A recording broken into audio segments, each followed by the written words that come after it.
السلام عليكم ورحمة الله وبركاته. النهاردة كتاكيتنا الحلوين بتوعتنا وصلوا اليوم ال11 النهاردة بإذن الله. زي ما انتوا شايفين أحجامهم حلوة جدا. عندهم التحويل عالي. زي ما انتوا شايفين الفرخ اتغير تماما. يعني لا عامل وزن حلو الفرخ، يعني فرد معايا برضو ظهر عليه ريش اكتر. بس غير الريش احنا يهمنا الوزن زي ما انتوا شايفين الفرخ قدامكم وزنه حلو جدا بالنسبة ل11 يوم. لا وزنه جميل، ماشيين كده في الدورة تمام. شكلهم حلو بصراحة، يعني عاجب الاولاد خالص.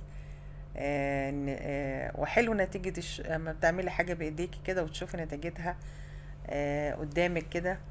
لا يعني حسيت لا في فرق، لا في عند يعني من عمر كنا عاملين اخر فيديو تقريبا كان عمر 5 أو 6 ايام. هتلاحظوا لا الفرق جامد. تحس الفرخ لا اتغير خالص وابتدى يحمل معايا وزن كويس. قبل ما نبدأ نذكر الله، ألا بذكر الله تطمئن القلوب. اللهم صل وسلم وبارك على سيدنا محمد وعلى آله وصحبه أجمعين. اللهم لك الحمد ولك الشكر كما ينبغي لجلال وجهك وعظيم سلطانك. المفاجأة النهاردة ان احنا القفص اللي احنا عملناه لو تفتكروا على القناة اللي هو قفص الطيور احنا حطيناه في القفص النهاردة، ويعني شكلهم حلو في القفص خالص. وقفص يعني لا قضاهم، يعني هيقضيهم لعمر حلو كده. مساحة القفص حلوة يعني بالنسبة لهم في العمر ده. المكان كويس، لا هو واسع ولا هو ضيق، يعني مكان مناسب للعمر بتاعهم. وهسيب لكم اللينك في ان شاء الله كده في شاشات النهاية. هنسيب قصدي الفيديو في شاشات النهاية لطريقة القفص ده. على فكرة طريقة سهلة جدا، ويعني يعني حاجة موفرة ممكن اعملها في البيت.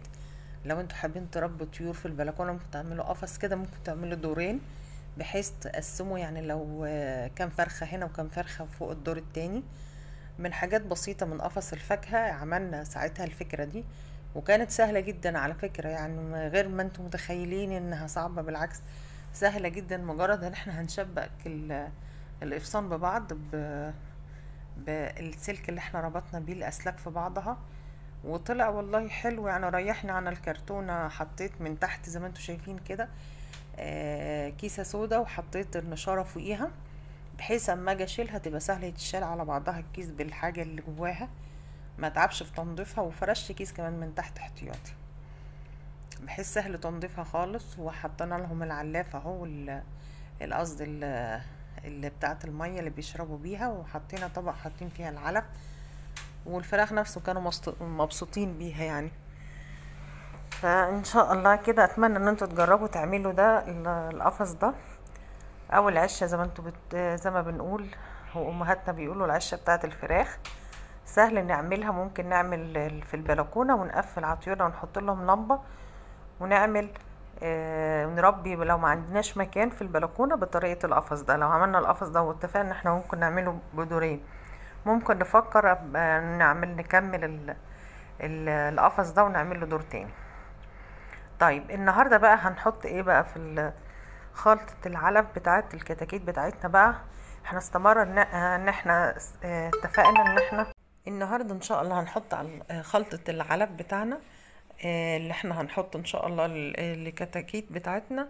هتكون عبارة عن 3 معالق، منهم معلقة رفع مناعة قوي جدا وحماية من الفيروسات من الامراض، يعني حاجة مفيدة للفرخ.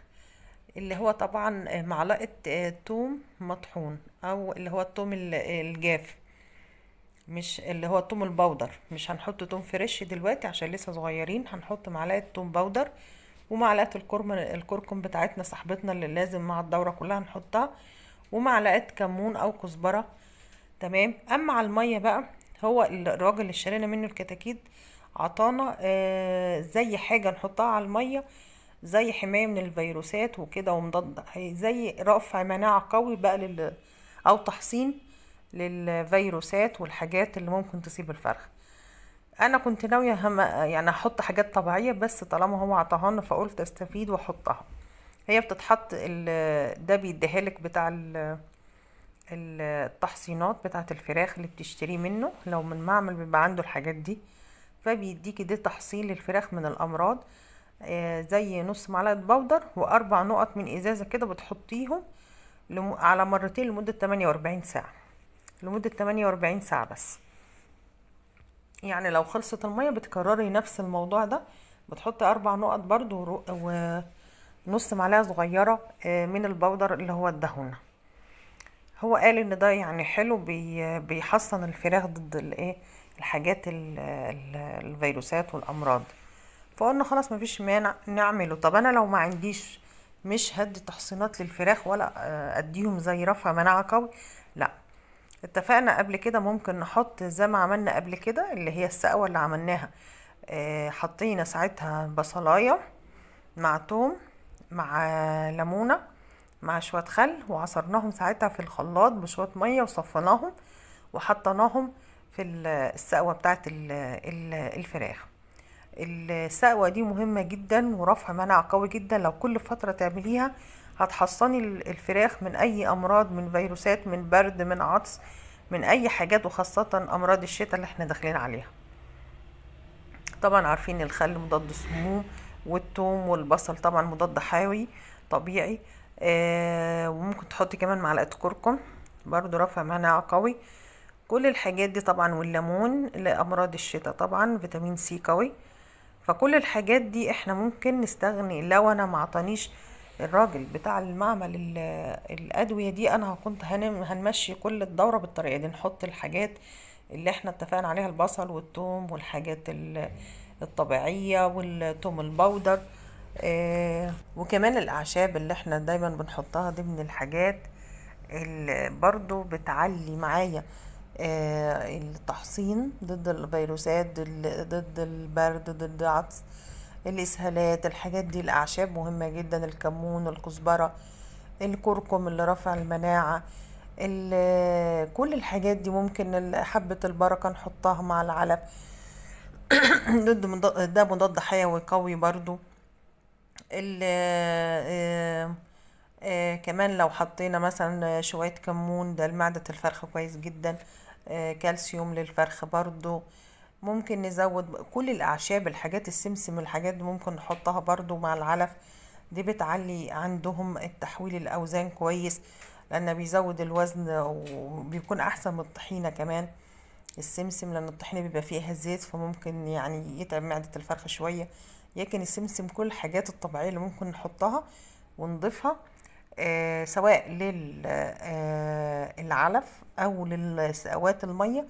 دي حاجات بتبقى مفيدة جدا لو انتوا مشيتوا بيها، بس مستمرين، مش تحطوا مرة كل فترة، لا، يوميا نحط حاجة. نحط مثلا الكركم ده طبعا يوميا، ده المفروض نحط مرة بعد كده كزبرة، مرة توم باودر، مرة شوية مثلا حلبة مطحونة، توم باودر مطحون.